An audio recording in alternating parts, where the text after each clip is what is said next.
In the summer of 1903, construction workers renovating the abandoned Ravenshollow Manor in Clarksville, Tennessee, made a discovery that would chill them to the bone. Buried 3 feet beneath the mansion's stone foundation, wrapped in oilcloth and sealed in a rusted metal box, lay 47 photographs that documented one of the most brutal family murders in post-Civil War America.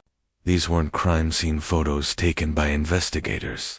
They were something far more disturbing, a photographic confession of revenge so methodical, so calculated that it took 27 years for anyone to understand what really happened to the Holloway family on that blood-soaked night of October 13, 1876. The photos showed everything. Every beating, every humiliation, every act of cruelty that led to 5 machete blows in the dead of night. But most shocking of all, they revealed that the killer had forced the family's patriarch, a man obsessed with documenting his own power through photography, to capture his own family's execution, one agonizing frame at a time. Before we continue with the story of Ravenshollow Manor and the dark secrets buried beneath its foundation, take a moment to subscribe to our channel and let us know in the comments what state you're listening from, because what happened in Tennessee could have happened anywhere in the post-war South, where power, hatred, and revenge created a perfect storm of violence that most people preferred to forget. The question that haunted investigators in 1903 wasn't just who killed the Holloways. It was why someone felt compelled to document every moment of their suffering with the same meticulous care that Cornelius Holloway had once used to photograph the suffering of others. Clarksville, Tennessee, in 1876, was a town caught between 2 worlds. The old plantation aristocracy still clung to their faded glory, while freed slaves and poor whites struggled to carve out new lives in the ashes of the Confederacy. The Cumberland River wound through tobacco fields that had once made fortunes built on human bondage, and now hosted an uneasy peace where former masters and former slaves worked side by side under vastly different circumstances. At the heart of this tension stood Ravenshollow Manor, a 3-story Georgian mansion that commanded a view of nearly 2,000 acres of prime Tennessee farmland. Built in 1834 by tobacco magnate Jeremiah Holloway, the estate had survived the war largely intact, protected by its owner's shrewd ability to switch loyalties when Union forces occupied the region. By 1876, the property was managed by Jeremiah's son Cornelius Holloway, a man whose interests extended far beyond tobacco cultivation. Cornelius had developed 2 consuming passions that would ultimately seal his family's fate. The first was photography, a relatively new art form that fascinated him with its ability to capture and preserve moments in time. His personal dark room occupied an entire wing of the mansion's basement, equipped with the finest cameras and chemical processing equipment that money could buy. Local society ladies paid handsomely for formal portraits, but Cornelius preferred documenting what he called the reality of Southern life. Candid images of field workers, street scenes, and what he termed anthropological studies of the region's diverse population. His second passion was considerably darker. Cornelius Holloway had developed a reputation among the local workforce, both black and white, as a man who took particular pleasure in asserting his authority through humiliation and physical punishment. Unlike his father, who had been a relatively benign master by the standards of the antebellum period, Cornelius seemed to relish the psychological torture that came with economic control over desperate people. The Holy Family of 1876 consisted of Cornelius, his wife Margaret, a delicate woman from a prominent Nashville family, who spent most of her time in laudanum-induced stupors, and their 3 adult children.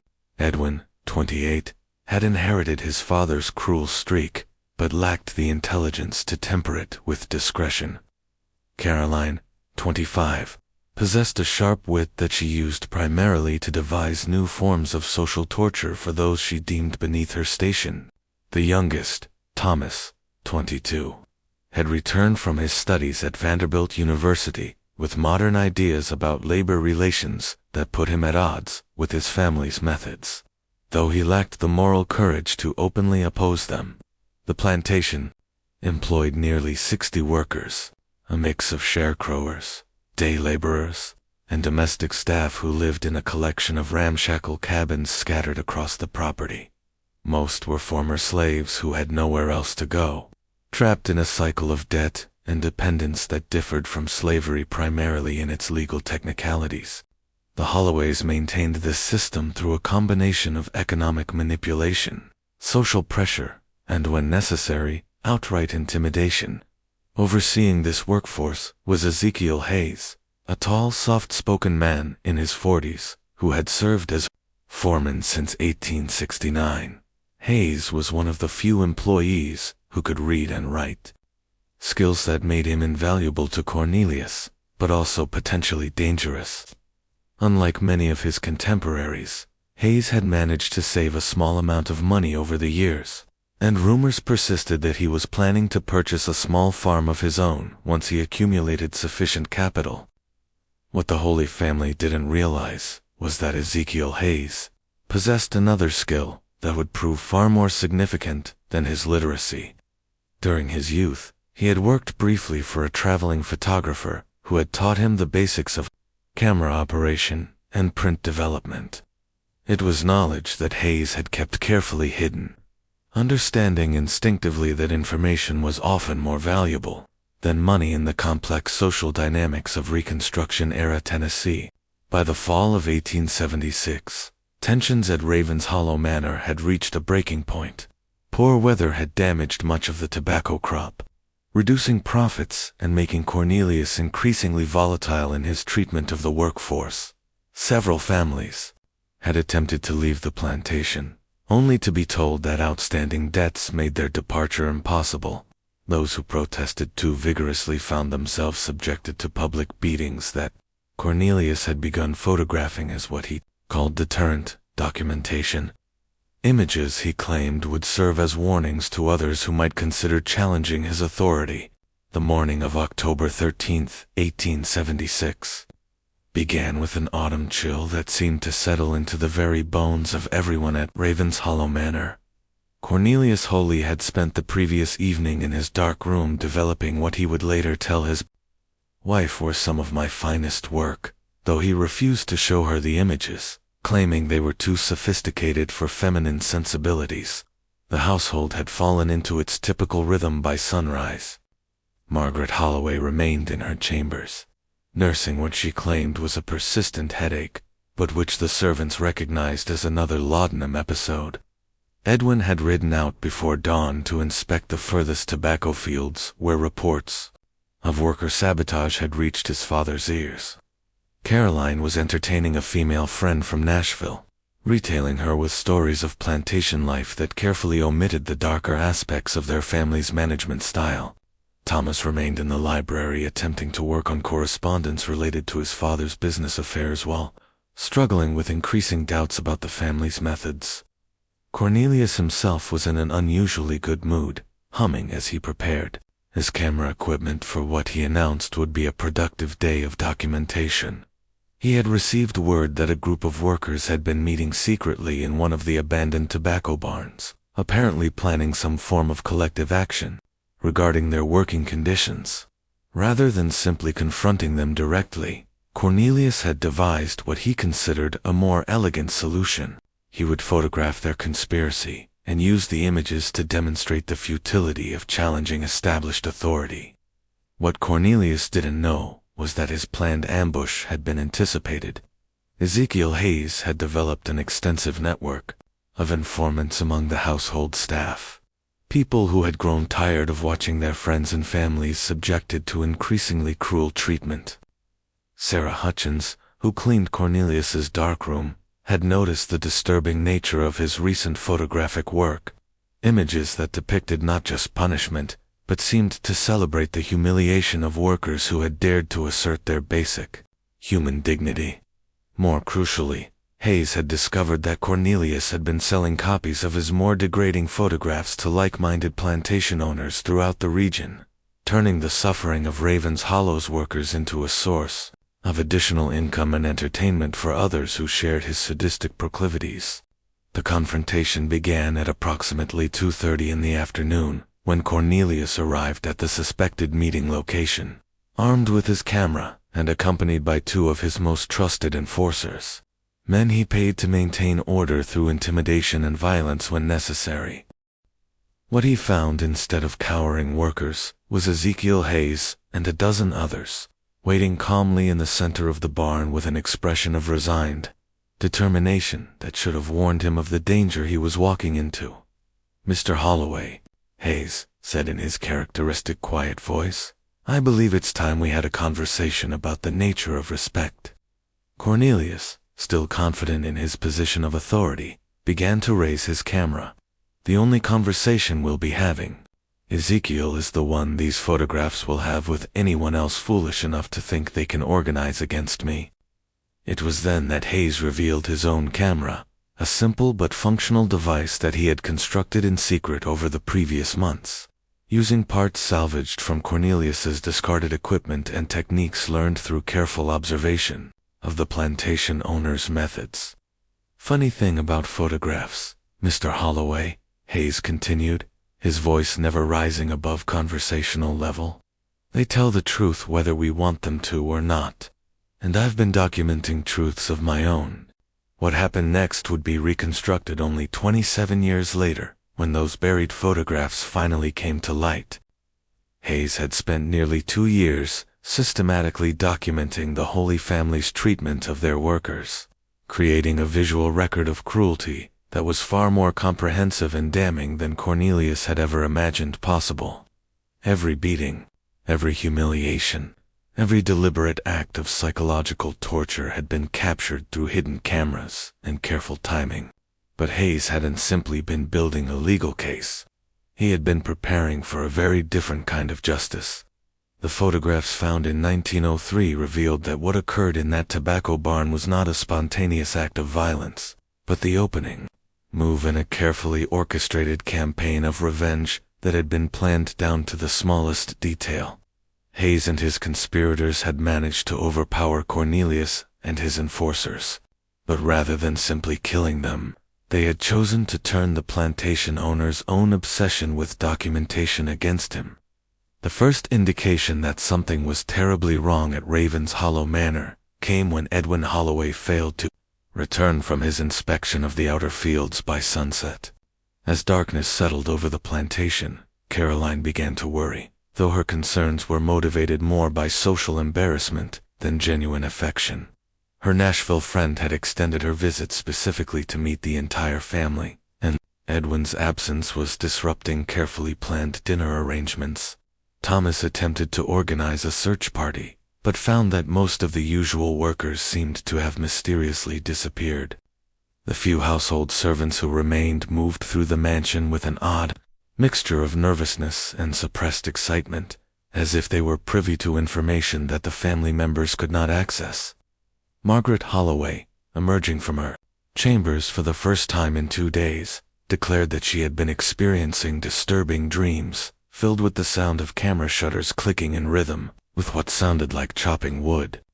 Her family dismissed this as another laudanum-induced hallucination, but the servants exchanged meaningful glances that suggested her subconscious mind might have been processing sounds that her conscious awareness had chosen to ignore. As night fell completely, the mansion seemed to grow colder, despite the substantial fires burning in every occupied room. Caroline's friend, unnerved by the strange atmosphere, announced that she would be departing first thing in the morning, cutting her visit short with a transparent excuse about family obligations in Nashville. It was nearly 10 o'clock when they heard the first sound, a distinctive metallic clicking that Caroline initially mistook for a grandfather clock that needed winding. But the rhythm was wrong, irregular, and seemed to be coming from outside the house, rather than from any of the timepieces scattered throughout the mansion's rooms. Thomas, the most practical of the remaining family members, suggested that the sound might be related to some piece of farm equipment that had been left running. He volunteered to investigate, but as he reached for the front door handle, the clicking sound stopped abruptly, leaving behind a silence that felt somehow more ominous than the mysterious noise had been. What they didn't realize was that Ezekiel, Hayes, and his fellow conspirators had been systematically positioning themselves around the mansion for hours, using their intimate knowledge of the property's layout to remain invisible while documenting everything through a network of carefully placed cameras. The clicking sounds had been the coordinated operation of multiple photographic devices, capturing images of the family's growing anxiety from angles that would later reveal how completely surrounded and vulnerable they had been. The photographs, recovered in 1903, would show that this was not merely a plan for murder, but an elaborate psychological campaign designed to generate the same kind of helpless terror that the Holloway family had inflicted on others for years. Hayes had studied his targets with the same methodical attention to detail that Cornelius applied to his photography, identifying each family member's particular fears and vulnerabilities. Caroline, for instance, was terrified of social humiliation. The possibility that her carefully cultivated reputation might be damaged by association with scandal or violence. The photograph showed that Hayes had arranged for several of her Nashville acquaintances to receive detailed letters describing the whole family's treatment of their workers, ensuring that her social standing would be destroyed, even if she somehow survived the night. Thomas's greatest fear was intellectual inadequacy, the possibility that his university education and modern ideas might prove worthless when confronted with real-world challenges. The recovered images revealed that Hayes had planted evidence, suggesting that Thomas had been embezzling money from his father's accounts, creating a paper trail that would destroy his reputation and future prospects regardless of the evening's outcome. For Margaret, whose lump addiction had become an open secret, Hayes had prepared a particularly cruel psychological torture. The photograph showed that he had gained access to her private supply of the drug and gradually replaced it with a harmless but ineffective substitute, ensuring that she would experience withdrawal symptoms that would make her final hours as agonizing as possible. But it was Cornelius himself who was to receive the most elaborate treatment. Hayes had discovered that the plantation owner's greatest source of pride was his photographic skill, his ability to capture and preserve moments of power and dominance. The recovered photographs revealed that Hayes intended to turn this obsession into the instrument of Cornelius's destruction, forcing him to document his own family's death with the same meticulous attention to detail that he had once applied to recording the suffering of others.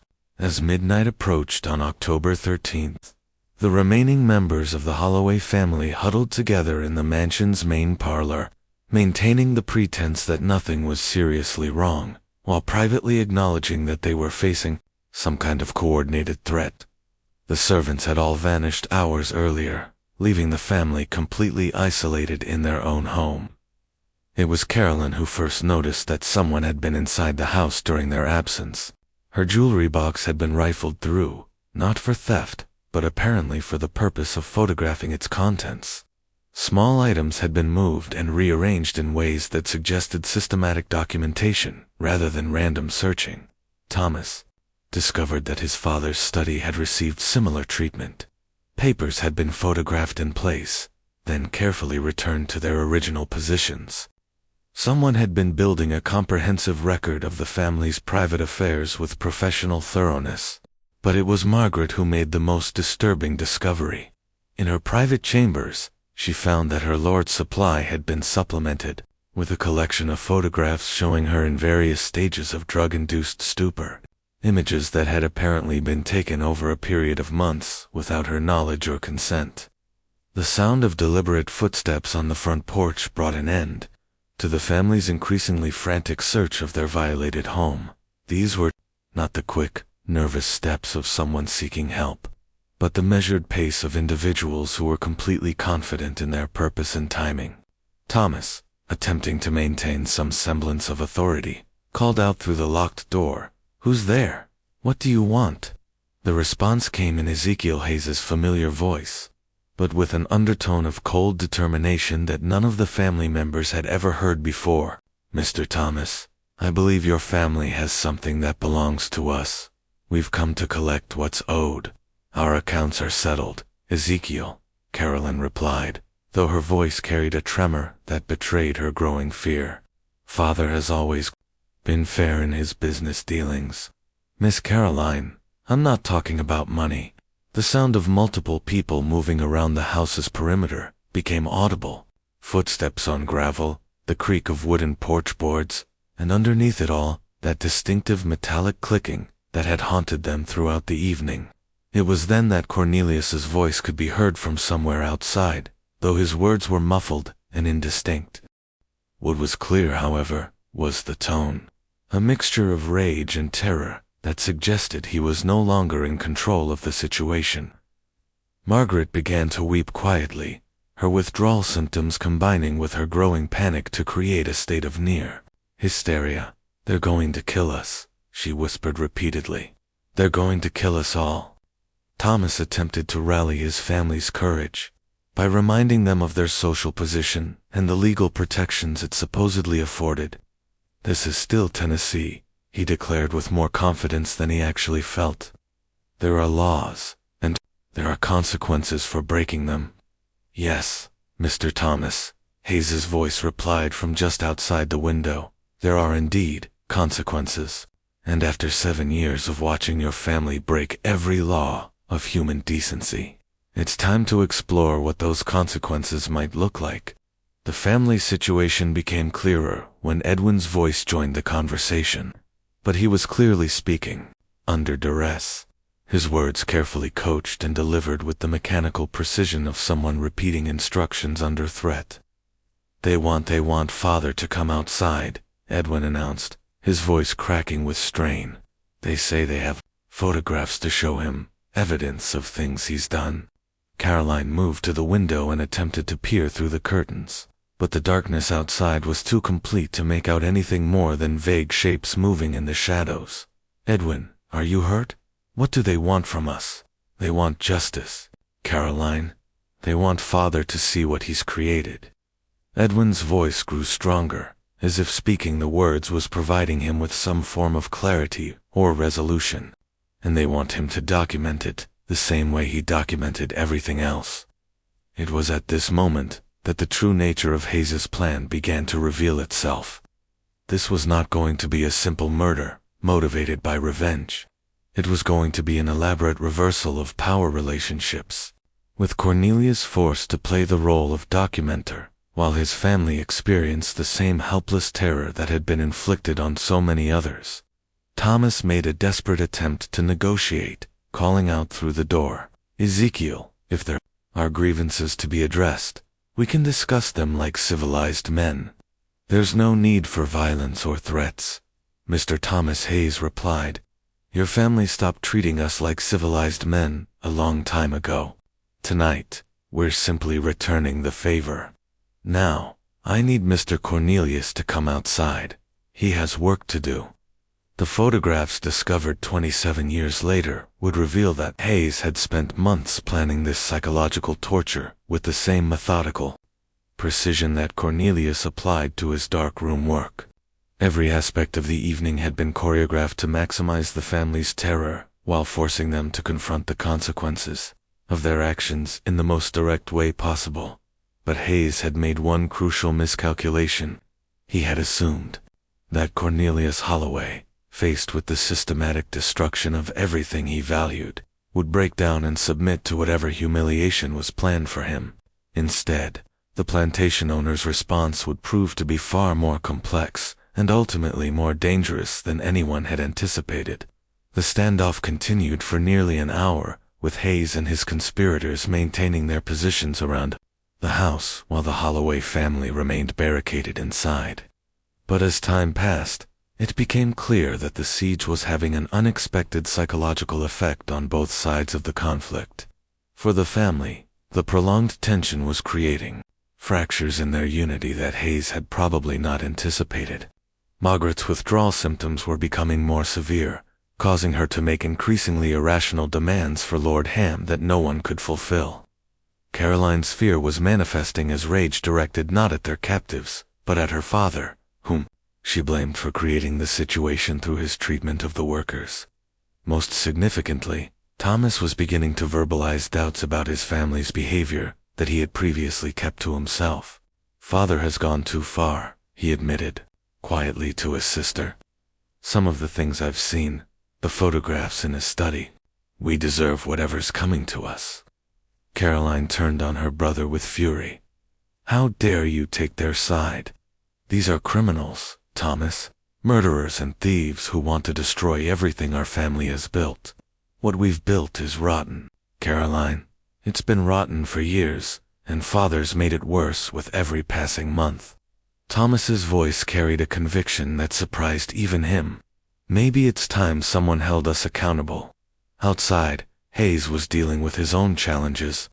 Several of his co-conspirators were becoming nervous about the extended timeline, worried that their absence from the worker quarters would be noticed by someone with connections to local law enforcement. More problematically, Cornelius had begun attempting to turn the situation to his advantage by engaging Hayes in a dialogue about photography and documentation. Ezekiel Cornelius called out, "If you truly want to document injustice, then you need to understand the technical aspects of creating compelling images. Light, composition, timing, these things matter if you want your photographs to have the impact you're seeking." It was a shrewd psychological gambit. By positioning himself as an expert whose knowledge was essential to Hayes's success, Cornelius was attempting to transform himself from victim to collaborator, creating a relationship dynamic that might provide opportunities for escape or reversal of the situation. Hayes, however, had anticipated this strategy. The recovered photographs would later reveal that he had been studying not just Cornelius's methods, but his personality, identifying the plantation owner's tendency to believe that his expertise made him indispensable, regardless of circumstances. "Mr. Holloway," Hayes replied, "I appreciate your offer of technical assistance. In fact, your expertise is exactly what we need tonight, but first we need to discuss the subject matter of your recent work." "My recent work? The photographs you've been taking of our people, Mr. Holloway. The images you've been selling to your friends in Nashville and Memphis. Pictures of human beings being treated like animals, sold as entertainment to people who share your interests." The accusation hit Cornelius like a physical blow. His side business selling degrading photographs to other plantation owners throughout the region had been his most carefully guarded secret, known only to a handful of customers who paid premium prices for images that allowed them to vicariously experience the psychological torture they were too cautious to inflict directly. "I don't know what you're talking about, Ezekiel." "Ah, sir, we found your customer correspondence, names, addresses, payment records, and specific requests for particular types of documentation. It seems you've built quite a profitable business around our suffering." Inside the house, the family was beginning to grasp the full extent of their father's activities. Caroline, who had always prided herself on knowing everything that occurred at Ravenshollow Manor, realized that she had been completely ignorant of an enterprise that had apparently been operating for months. Thomas felt his stomach turn as he remembered occasions when his father had insisted on photographing punishment sessions, claiming it was necessary for record-keeping purposes. The true motivation had been far more sinister and far more profitable. Margaret, in her drug-adult state, began laughing hysterically. Of course, she gasped between fits of laughter. Of course, he was selling them. Everything in this house gets sold eventually. Why not our souls? The revelation created a shift in the psychological dynamics, both inside and outside the mansion. Hayes had succeeded in demonstrating that Cornelius's cruelty extended far beyond simple sadism. It was a calculated business enterprise that turned human degradation into profit. For the family members, this knowledge created a level of moral complicity that made their situation feel less like victimization and more like inevitable consequence. But Hayes was not finished with his revelations. The photographs recovered in 1903 would show that the most damaging evidence was yet to come. Information that would transform the standoff from a confrontation between oppressor and oppressed into something far more complex and morally ambiguous. As dawn began to break, on October 14th, Hayes finally revealed the true scope of his documentation project from various hiding places around the mansion's grounds. His Confederates retrieved camera equipment and began setting up what could only be described as a photography studio, complete with reflective surfaces to control lighting and carefully positioned props that would soon serve their intended purpose. "Mr. Holloway," Hayes called out, "it's time for you to see the full extent of your legacy." What emerged from the darkness was a collection of photographic evidence, so comprehensive and damning that even Cornelius seemed stunned by its scope. Hayes and his team had been documenting not just the treatment of workers, but the entire economic system that the Holloway family had constructed to maintain their power and wealth. Images showed the deliberate contamination of worker housing with materials that caused sickness, ensuring a steady supply of desperate labor. Photographs documented the systematic cheating of sharecroppers through falsified weight measurements and inflated supply costs. Most damaging of all were images proving that the family had been selling defective tobacco to Union Army suppliers during the war, while simultaneously providing quality products to Confederate forces, a level of treachery that could still result in federal prosecution, even 11 years after the conflict's end. "How did you get these photographs?" Cornelius demanded, his voice now showing the first signs of genuine fear. "The same way you got yours, Mr. Holloway: patience, planning, and access to the right equipment." Hayes's response carried a note of grim satisfaction. "The difference is that my photographs document crimes, while yours celebrate them." Thomas, watching from the window, felt the last of his family loyalty drain away as he recognized scenes from his own participation in various forms of fraud and exploitation. Caroline saw herself in images that revealed her role in the social isolation and psychological torture of workers' families. Even Margaret was represented in photographs that showed her providing false testimony to law enforcement officers investigating worker complaints. "What do you want from us?" Caroline finally asked, her voice barely above a whisper. "Justice, Miss Caroline, but not the kind you're expecting." Hayes's response was followed by a sound that chilled everyone who heard it. The systematic clicking of multiple cameras being prepared for simultaneous operation. "Mr. Holloway, you're going to help us create a new kind of documentation. Images that show what happens when the natural order reasserts itself. When people, who have been treated like animals, remember that they're actually human beings with the capacity for choice." Cornelius understood the implications immediately. "You want me to photograph my own family's execution. I want you to create a masterpiece, Mr. Holloway, the culminating work of your artistic career. Images that will ensure this night is remembered long after all of us are dead." The recovered photographs would later reveal that what happened next was not a simple murder, but an elaborate artistic collaboration between Hayes and Cornelius that neither man could have anticipated. Faced with the certainty of death and the opportunity to create something that would outlast his physical existence, Cornelius made a choice that surprised everyone present. He agreed to participate. "If we're going to do this," Cornelius declared, his voice regaining some of its old authority, "we're going to do it properly. Real artistry requires more than just pointing a camera and hoping for the best."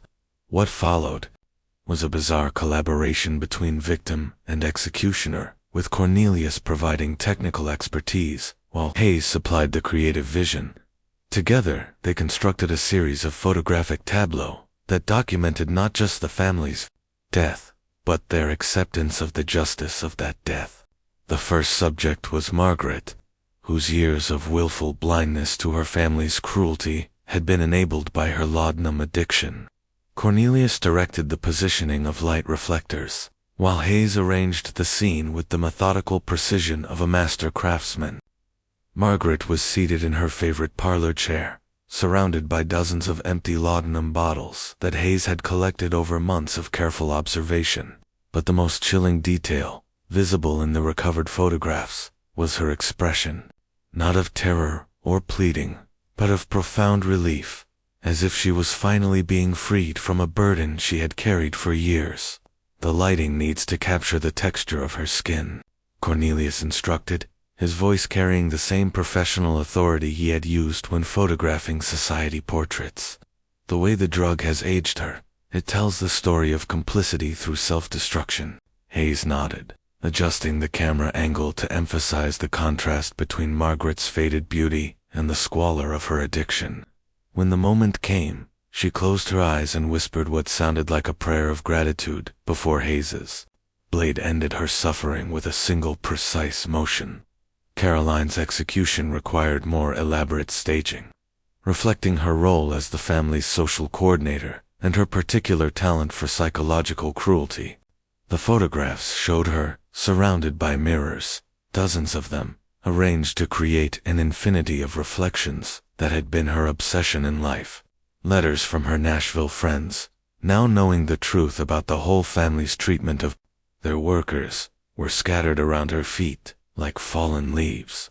"She needs to see herself," Hayes explained as he positioned the final mirror to understand how others have seen her all these years. Cornelius worked with the focus and exposure settings, ensuring that every reflection would be sharp and clear. "The repetition will create a sense of endless judgment," he agreed. "Each mirror shows her from a different perspective, but the vanity remains constant."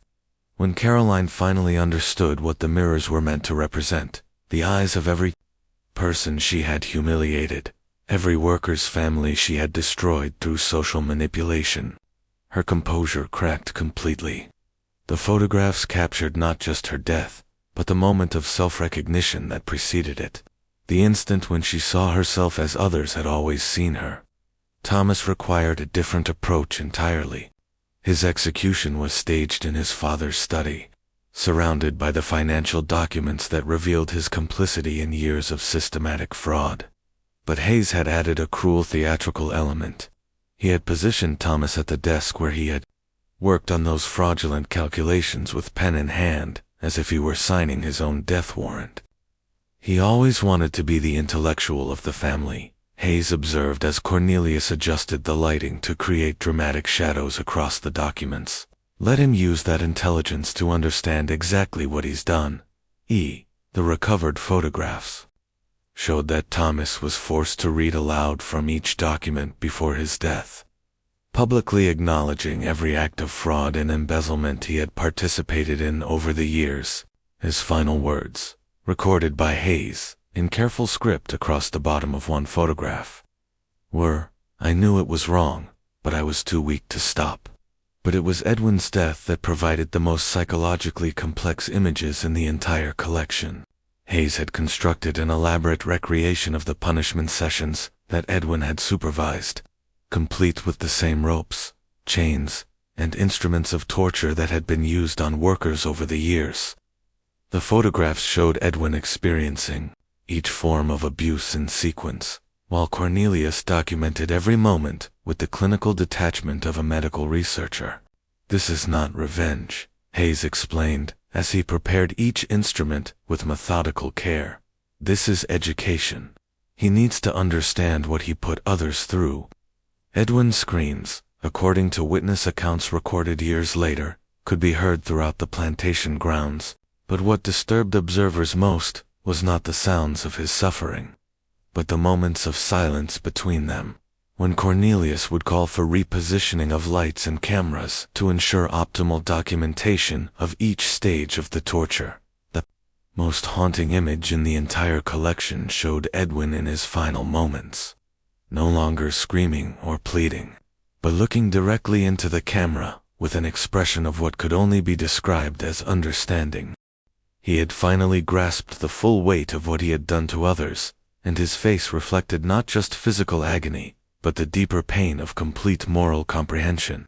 Each execution was captured from multiple angles with professional lighting and composition, creating images that were simultaneously horrifying and undeniably artistic. Cornelius, working with the same meticulous attention to detail that had characterized his previous work, ensured that every photograph would serve as both evidence and artwork. The strangest aspect of the entire process, according to the detailed notes found with the photographs, was how completely Cornelius had embraced his role as document of his own family's destruction. He offered technical suggestions, adjusted lighting, and even critiqued composition with the same passion he had once applied to his commercial portrait work. "Art demands truth," he declared as he prepared the camera for the final series of images. "And truth, it seems, demands sacrifice." The final images in the collection showed Cornelius himself, photographed by Hayes, using the plantation owner's own equipment and techniques. But these were not images of defeat or victimization. They showed a man who had achieved a kind of twisted, artistic fulfillment, someone who had created his masterpiece, even as it documented his own destruction.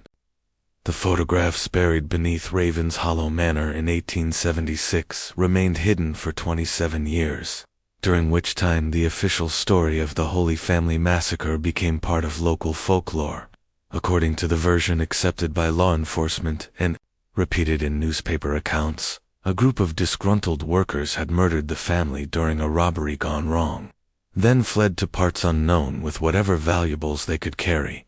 This explanation satisfied everyone who had an interest in avoiding deeper questions about labor relations and social justice in post-Reconstruction Tennessee.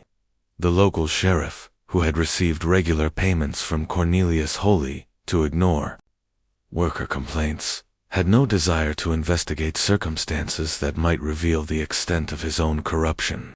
Neighboring plantation owners, many of whom had been customers for Cornelius's degrading photographs, were equally motivated to accept a simple narrative that didn't implicate them in broader patterns of systematic abuse.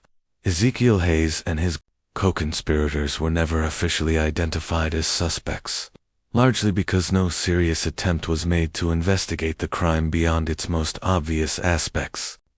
Hayes himself disappeared from the region within days of the massacre, along with several other workers whose absence was attributed to understandable fear rather than complicity.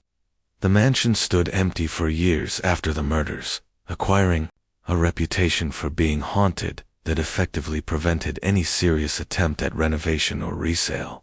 Local children dared each other to approach the building on Halloween nights, while adults crossed themselves and hurried past when business required them to travel the road that ran alongside the property. It wasn't until 1903 when changing economic conditions made the land valuable for railroad development that serious efforts began to prepare the site for new construction. The discovery of the buried photographs created a sensation that extended far beyond Clarksville, with newspapers as distant as New York and Chicago running sensational accounts of the Tennessee terror pictures. But the most disturbing aspect of the discovery wasn't the evidence of the Holloway family's crimes, or even the graphic documentation of their executions. It was the realization that Hayes had created something that transcended simple revenge. He had produced a work of art that forced viewers to confront uncomfortable questions about justice, power, and the relationship between oppressor and oppressed. Modern viewers of the photographs, according to contemporary accounts, found themselves unable to look away despite the horrific subject matter. The technical quality of the images, combined with their emotional and moral complexity, created a viewing experience that was simultaneously repulsive and compelling. Several of the photographs were displayed in a Nashville museum for a brief period in 1904, where they attracted crowds of visitors who waited in line for hours to view what newspapers had dubbed the most disturbing images ever created in American photography. The exhibition was closed after less than a month, when religious and civic leaders complained that the images were corrupting public morals. But not before they had been viewed by an estimated 10,000 people. The photographs themselves eventually disappeared from public view, though copies were rumored to exist in private collections throughout the region. Occasional claims surfaced over the decades that someone had discovered additional images or documentation related to the case, But none of these reports were ever substantiated with physical evidence. Ravenshollow Manor was eventually demolished in 1905 with the railroad company that purchased the property reportedly burning all the remaining structural materials, rather than risk having them used in other construction projects. Workers involved in the demolition later claimed that they had found additional hidden chambers and secret passages throughout the building, suggesting that the Holloway family's secrets might have extended even beyond what Hayes had managed to document. The site of the mansion is now occupied by a railroad switching station and freight depot with no visible markers, indicating the location's dark history. But local folklore maintains that train engineers still report unusual sounds and sights when passing through the area late at night, clicking noises that seem to echo from the ground itself, and fleeting images of figures moving with cameras among the shadows cast by the industrial lighting. Perhaps most significantly, the case established a precedent for using photography as a tool of social justice that influenced investigative techniques for decades to come. Law enforcement agencies began to recognize the power of systematic documentation in building cases against powerful individuals who had previously been protected by their social status. Social reformers adopted similar methods to expose conditions in factories, tenements, and other institutions where abuse flourished in darkness. The question that haunted everyone who encountered the Ravenshollow photographs was whether Hayes had achieved justice or simply perpetrated a more sophisticated form of cruelty by forcing Cornelius Holloway to document his own family's destruction with the same meticulous care he had once applied to documenting the suffering of others. Had Hayes created a form of poetic justice, or had he simply proven that he was capable of matching his oppressor's capacity for calculated cruelty? The answer, like the photographs themselves, seems to exist in a moral gray area that defies simple categorization. What cannot be disputed is that Hayes succeeded in creating images that continued to disturb and challenge viewers long after the immediate circumstances that produced them had been forgotten.